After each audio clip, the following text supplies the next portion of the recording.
धरना इस पे ऑन करें ना। दरधा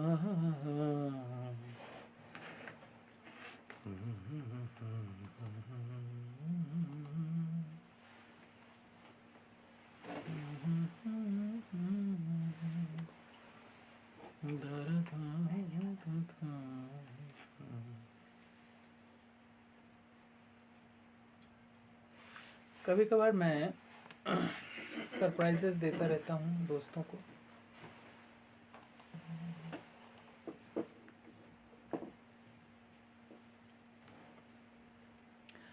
आज संडे है, सारे दोस्त हमारे लगता है कि कहीं आउटिंग में गए होंगे या फिर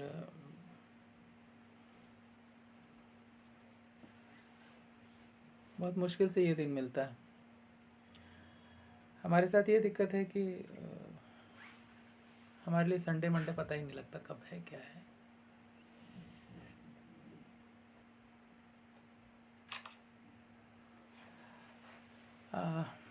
नमस्कार दोस्तों, मैं आपका दोस्त सतीश अर्पित, तारा म्यूजिक के रिकॉर्डिंग स्टूडियो अर्पित मीडिया रिकॉर्डिंग से। दोस्तों, बहुत कम मौके ऐसे मिल पाते हैं जब कोई गुणी जनों से मुलाकात होती है। लोग कहते थे कि सत्संग में हमें जाना चाहिए। मैं इसी को अपना सत्संग मानता हूँ।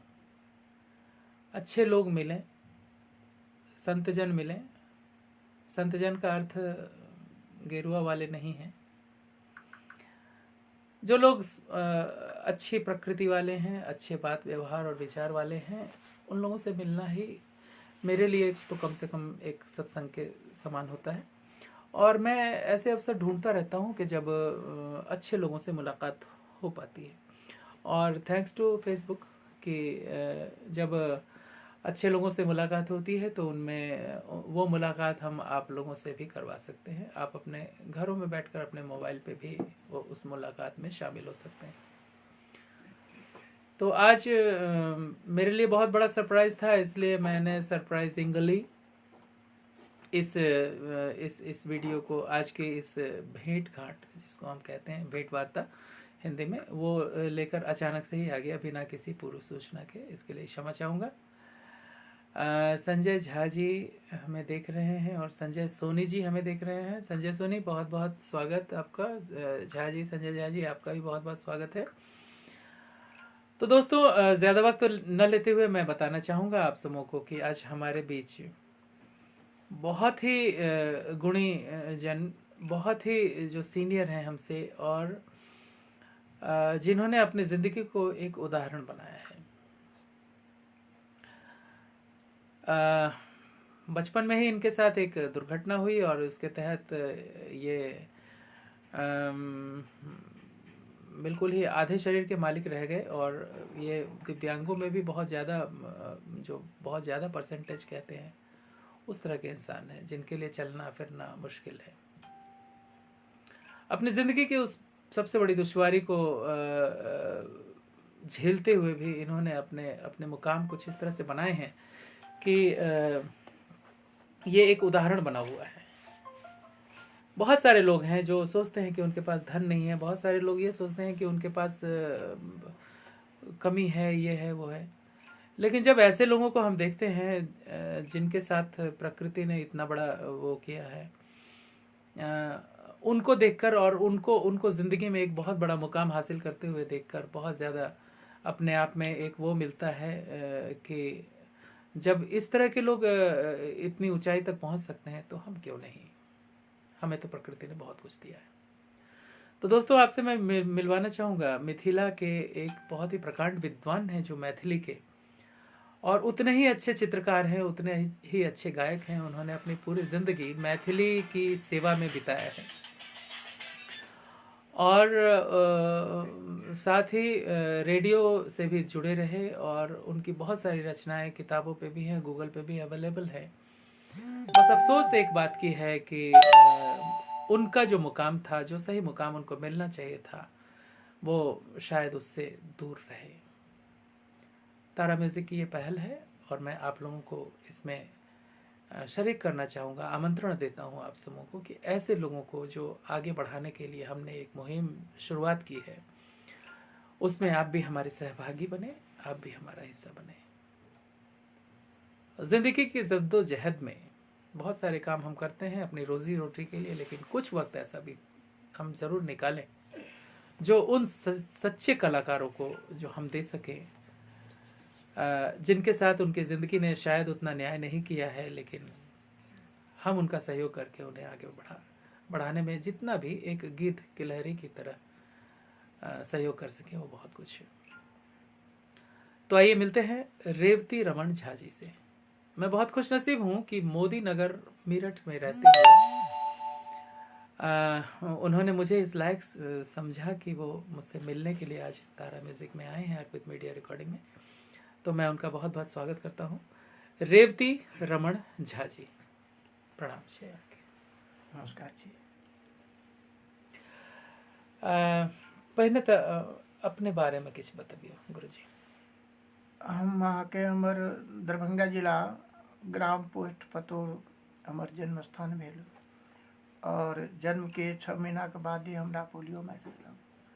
तो काफ़ी इलाज भेलाके बाद एतेक हम ठीक छी, कमरसँ ऊपर हमर पूरा बिल्कुल ठीक भऽ गेल।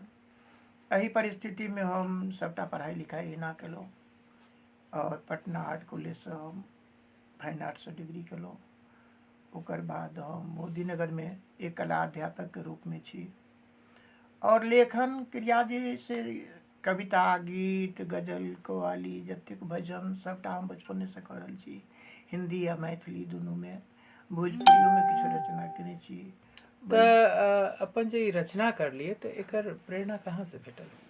हमरा एकर प्रेरणा की भेलै जे हमर जतेक संगतुरिया रहै से सब अपन खेलैमे लागल रहथि, आ हमरा एकाएक तरह तरहके किताबके अध्ययन करै छलहुँ। तऽ अध्ययन केलाके बाद हमरा लागल जे हमरो किछु करऽके चाही, लिखऽके चाही। शुरूमे लिखलहुँ, किछु लोग कहले जे नहीं चोरा कऽ इम्हरसँ उम्हरसँ ई कविता तैयार केलियै।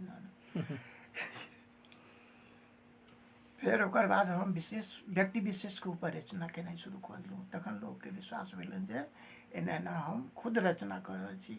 जहन पटना पहुँच गेलहुँ तऽ एकटा मित्र कहलनि जे अहाँ आकाशवाणीसँ चलू प्रोग्राम देब। हम कहलियनि छोड़ू, हमरा सन कते गबै छै। फिर लऽ गेलै। हाँ एना। देखिए दोस्तों, ये एक चीज होती है, एक समाज के साथ विडंबना है कि जब कोई व्यक्ति कुछ करना चाहता है और कुछ नया करना चाहता है, चाहे वो अल्बर्ट आइंस्टीन रहे होंगे और या फिर न्यूटन रहे होंगे, उन्होंने जब पहली बार अपना कुछ खोज किया होगा, कुछ तो लोगों ने उनको पागल ही समझा होगा। तो ये होता है हमारे समाज में, और कई बार ऐसा होता है कि लोग उन चीज़ों को देखते हुए थोड़े से दब भी जाते हैं और अपने उस उमंग को, अपने उस प्रतिभा को वहीं खो देते हैं।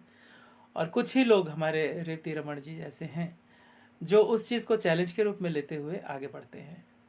तो रेडियो के जे अहाँके सफल रहल, तो ओकर बाद हमरा आकाशवाणीमे लऽ गेलनि यूथ प्रोग्राम, युवानी कार्यक्रममे ओकर जे रहथिन हेड, हुनकासँ भेँट करेलनि। हम अपन रचना हुनका सुनेलियनि, रचनासँ बहुत ज़्यादा प्रभावित भेलै। तऽ ओकर बाद हमरा प्रोग्राम देलनि।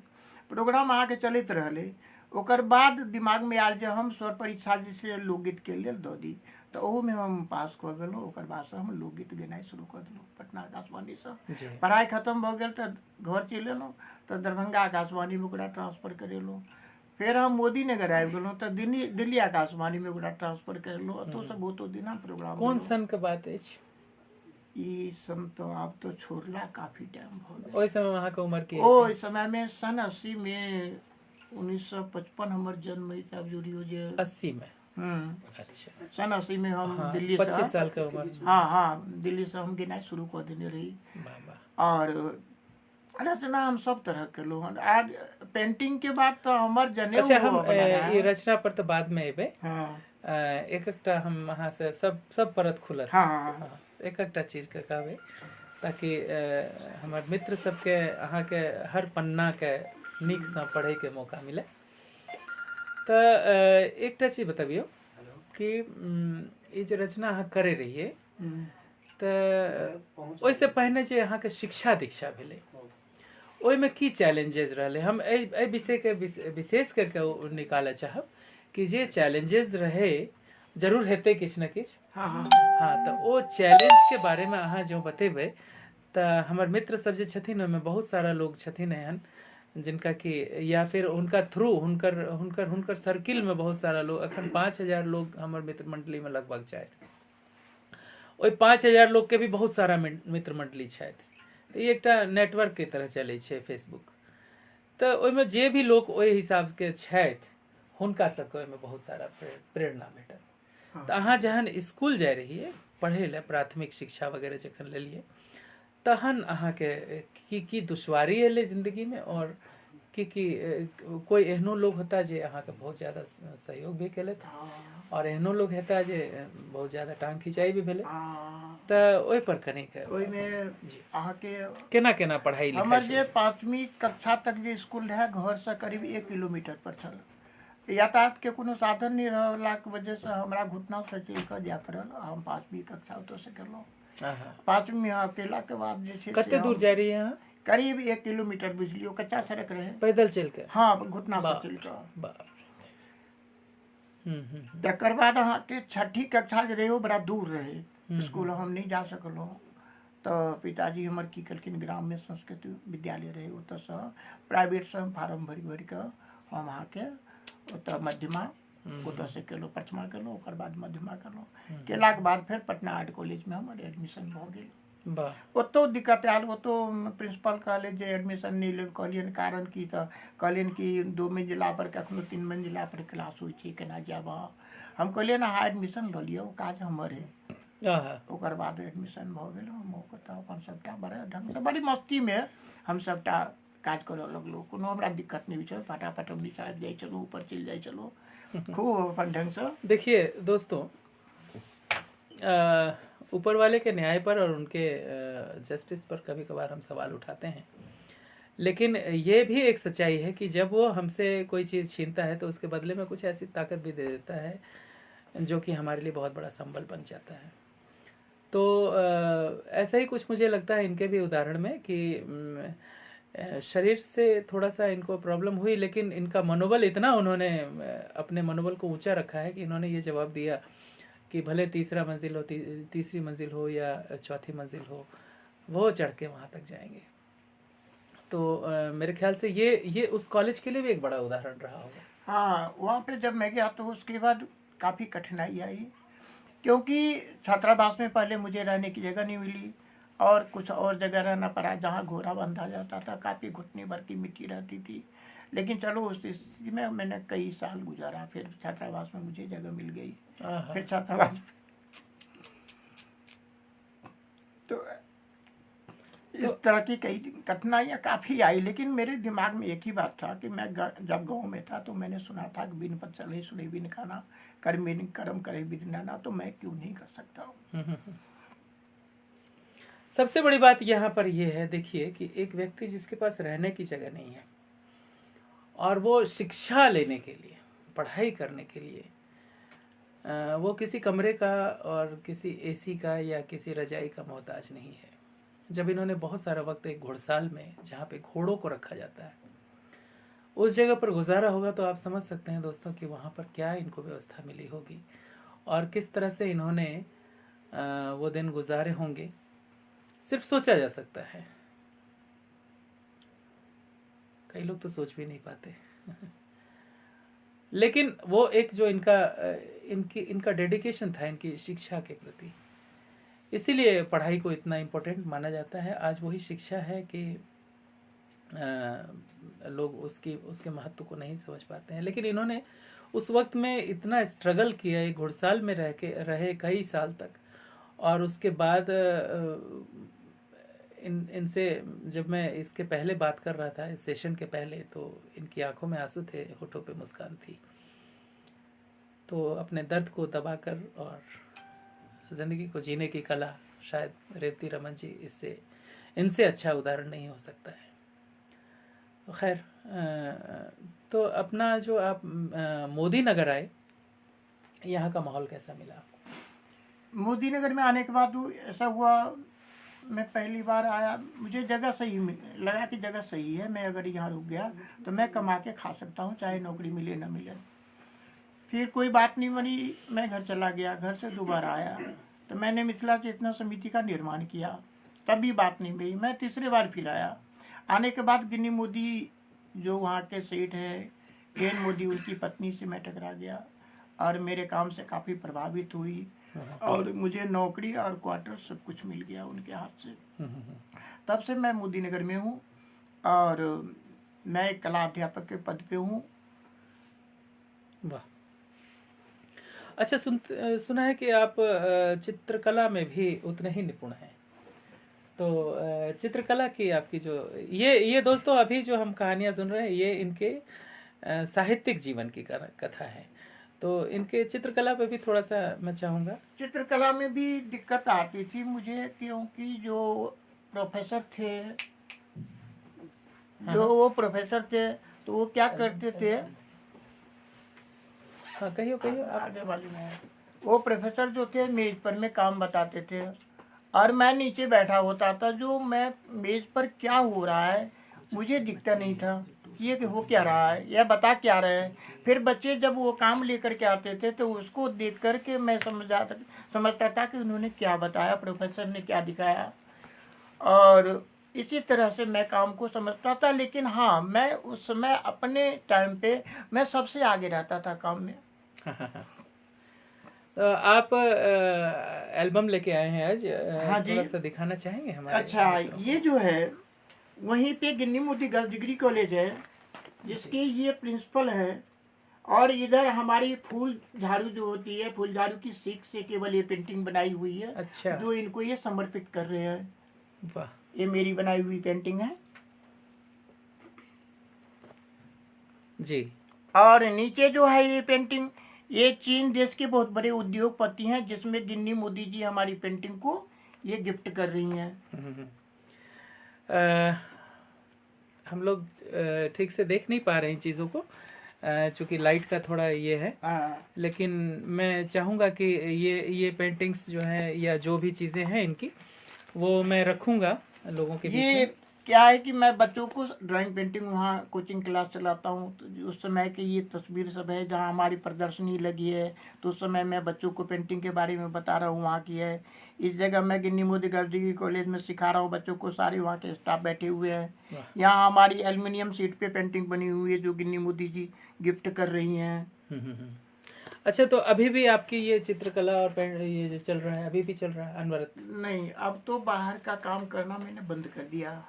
अपने शौक के लिए कर रहे हैं? हाँ, अपने शौक के लिए कर रहे हैं और केवल मैं ड्राइंग पेंटिंग के क्लास चला रहा हूँ, उसी में बैठता हूँ। अब हमारे बच्चे जो छोटा लड़का है वो ड्राइंग पेंटिंग लाइन में ही है। अच्छा। वो भी वहाँ पे आइफा जो है कॉलेज, हाँ, उसमें वो पढ़ाता है, ड्राइंग पेंटिंग का वो है जी। तो बस वो बनाता है और मैं गाइडेंस करता हूँ। मैं उसके बारे में उसे बताता हूँ और वो काम करता है। मैं केवल ट्यूशन चलाता हूँ ड्राइंग पेंटिंग का। अच्छा, आपने मैंने सुना है कि आपने एक कविवर विद्यापति जी की भी एक मूर्ति भी बनाई है। हाँ हाँ हाँ हाँ। तो उस मूर्ति के बारे में बताएंगे कुछ? कैसे आपके मन में आया कि ये मूर्ति आप ये यहाँ पे जो है ये रहते हैं मदन कुमार ठाकुर जी हैं।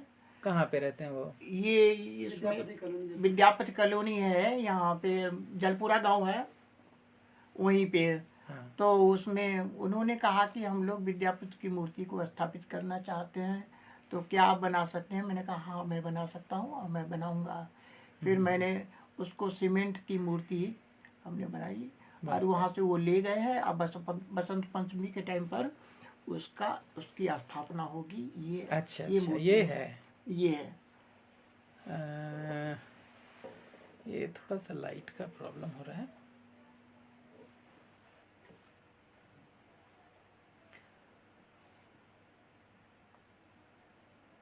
बहुत ज़्यादा लाइट है ना, इसलिए ये दिख नहीं पा रहा है।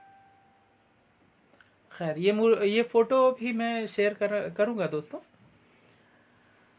तो गुरुजी जरा अपना मतलब ये तो हो गया, अपनी रचनाओं के बारे में थोड़ा प्रकाश डालें। किस तरह की चीज़ें लिखना आपको ज़्यादा पसंद है? ये रचना मैंने सभी तरह का किया है, बिल्कुल आसान से आसान और क्लिष्ट से क्लिष्ट।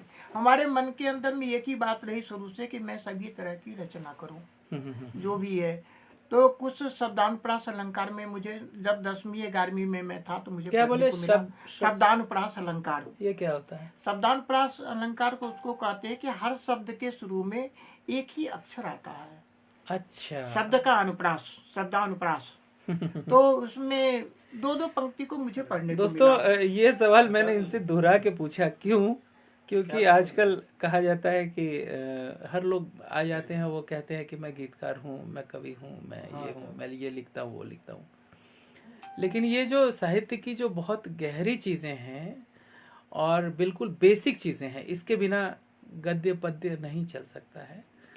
ये चीज़ें मेरे ख्याल से अभी बहुत सारे लोगों को सुनकर समझ में आया होगा कि शब्दानुप्रास अलंकार क्या होता है। ये जब आप लिखते हैं तो एक एक ही अक्षर हर शब्द के शुरुआत में होता है। ऐसा कोई एक छोटा सा हाँ, तो ये पनघट का वर्णन है। पानी लेकर के, पहले तो कुछ था नहीं, कुआं से पानी भरा जाता था तो औरतें सब जाती थी आती थी। मुझे अच्छा लगा ये दृश्य, मैंने उसका चित्रण किया। हर शब्द का पहला अक्षर क है। कर कंज कुंभ कटिकस कलपि कंचुको कलिको मल कोक नद कल। थोड़ा सा और जरा सा इसको थोड़ा और आराम से। कर कंज कुंभ कटिकस कलपि कंचुक कलिको मल कोक नद कल। कुमकुम कपोल कोमल कुसुम कुसुमित कलाधर कवि कहे। काको बरकच कंठ कच्छप कर कान कंगन किरण कंचन। करुण कोमल कुहु किकीर कृषान कल कर को कहे। किस लय कलेवर कल कमल कंदर्प काल कामनी। का पर करो कलत्र केश कंत कात कहो कासो। कुबलय कुलंकसा कहाँ कबंध काल कैसे कहे। ये तो गजब की चीज आपने सुना दिया। पहली जना बार की यहाँ के मैथिली में है। सहर सदन सौ सखी सरि संयुत स्नातक सर सुंदर समुदायी। सुमन सुबेख सकुल सुगंधित सरिता सलिल सरु सुहाई। बहुत नंबर कविता सब चीज जहन आके लिखा लगलो तो ऊ अक्षर पर बहुत कम शब्द हुई छे। हाँ। लेकिन हम ओकरो नहीं छोड़लो। प्रभात के वर्णन से उमगत उष्म रश्मि उदीयमान उन्नत और भी उदय उत्साह उदित ऊंचा की ऊंचा बहुत नंबर कविता छे। देखिए दोस्तों, ये कविता जो है इनकी परिचय को कहाँ तक पहुँचा के लेके चली जाती है। और मेरे ख्याल से इस कविता को सुनकर इनकी गहराई को आप समझ पा रहे होंगे। बहुत कम लोग हैं जो इस विधा में इतने पारंगत माने जाते हैं, और ऐसे लोग हमारे समाज में हैं और हम उनको भूले हुए हैं। हमें ध्यान ही नहीं है कि हमारे आसपास कोई रेवती रमन झा जी भी रहते हैं, और जिनको हम विद्यापति समारोह कर रहे हैं। हम मैथिली बहुत सारे प्रोग्राम्स और कार्यक्रम कर रहे हैं मैथिली को उन्नत करने के लिए और उसको और ताकतवर बनाने के लिए।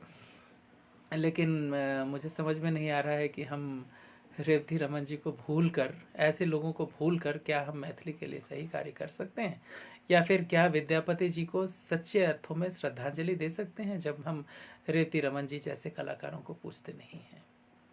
रेवती रमन जी अहाँ के की लागे ये मैथिली जी समाज छे एखन, और जे मैथिली के कर्णधार सब छथिन जे सब ई काज, तो हुनका सबका अहाँ के प्रति केहन मतलब ई रहल? यही में अभी कहल जाए एक विडम्बना कहल जाए या की कहल जाए, ई तो नहीं एखन तक हम बुझ सकलो। लेकिन मोटा मोटी तौर पर ही कहब जे हम ओतऽ तक पहुँच नहीं पेलो शारीरिक मजबूरी के वजह से। लेकिन अहाँ एकटा सूर्य छिए, अहाँ के प्रकाश पहुँच रहल है।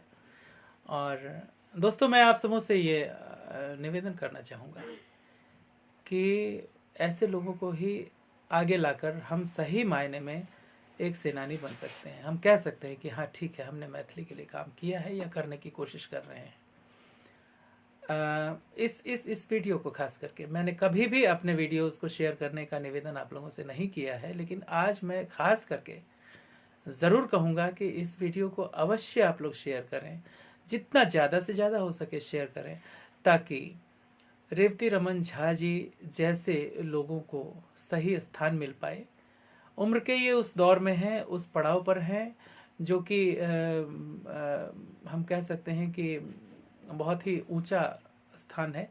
और इस पड़ाव के बाद अगर इन जैसे लोगों को अपनी पूरी जिंदगी मैथिली और माँ मैथिली की सेवा करते हुए इन्होंने बिताया है, और उसके बाद भी अगर इनको हमने वो स्थान नहीं दिया, तो फिर मैं तो थोड़ा सा गर्म मिजाज का आदमी हूँ। मैं बहुत कुछ शब्द ऐसे भी बोल देता हूँ जो असंवैधानिक माने जाते हैं, लेकिन मैं बस इशारे में यही कहना चाहता हूँ कि अगर रेवती रमन झा जी जैसे लोगों को सामने लाने की कोशिश हम नहीं करते हैं, तो ये विद्यापति समारोह मनाना, ये मैथिली के नाम पे कार्यक्रम करना और अपने आप में एक दूसरे को माला पहनाकर और सम्मानित करना, ये एक ढकोसला है, और वो ढकोसला करने का हमें कोई अधिकार नहीं है।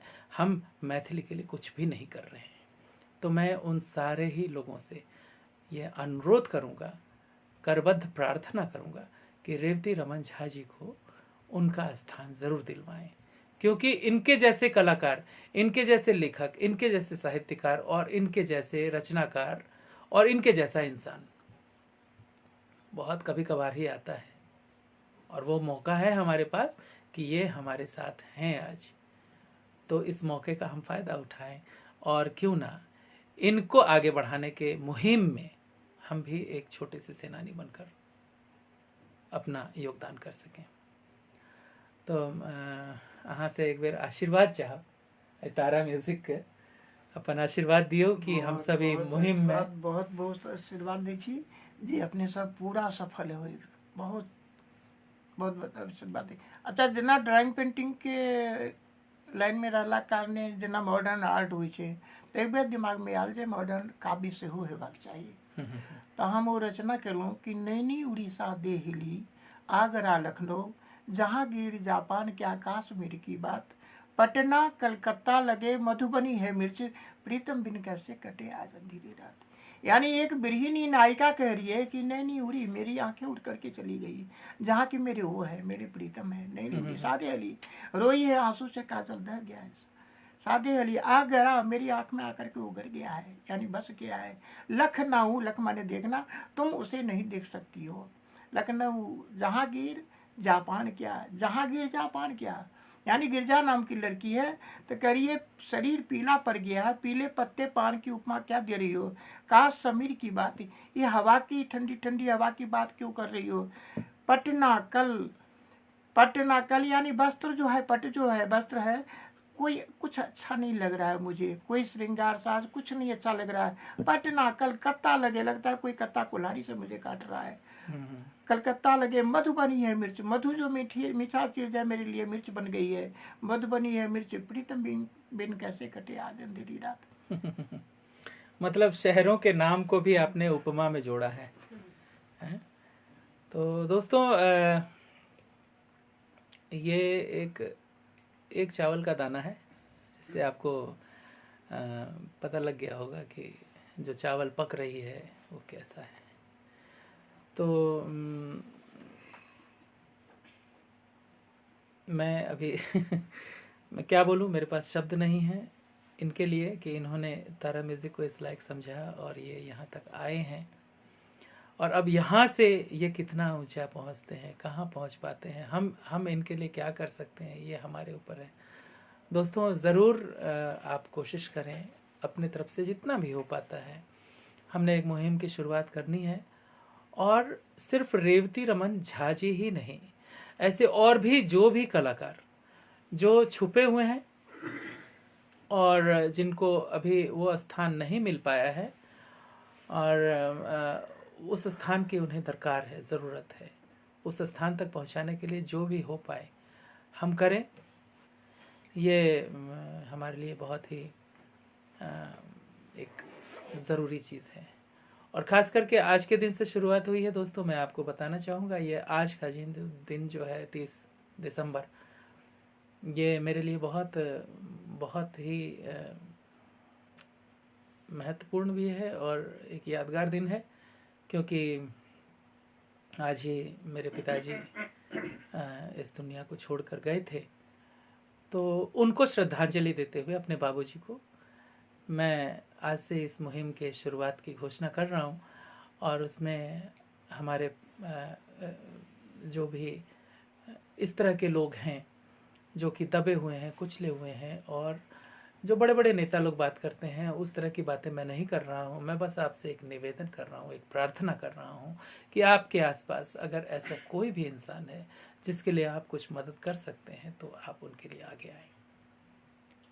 बहुत बहुत धन्यवाद आप सबों का जुड़ने के लिए। अच्छा, तारा म्यूजिक की तरफ से मैं एक बात कहना चाहूँगा जी जी जी कि जरूर। किछु आर प्रयास करी न करी, किछु आर प्रयास करी न करी, जो करी त करी अतबेक दिखावी, मिथिला मुख सो मैथिली मधुर ई कुशल अतेक से दिखाली सुनावी।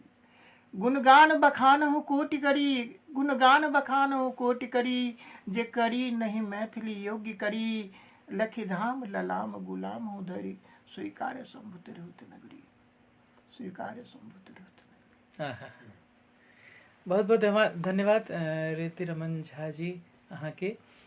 और आखिर में फिर वह एक निवेदन, अच्छा संगीत सुने, अच्छा संगीत बनाएं और अच्छे संगीत को आगे बढ़ाएं। जय माता दी, जय हिंद।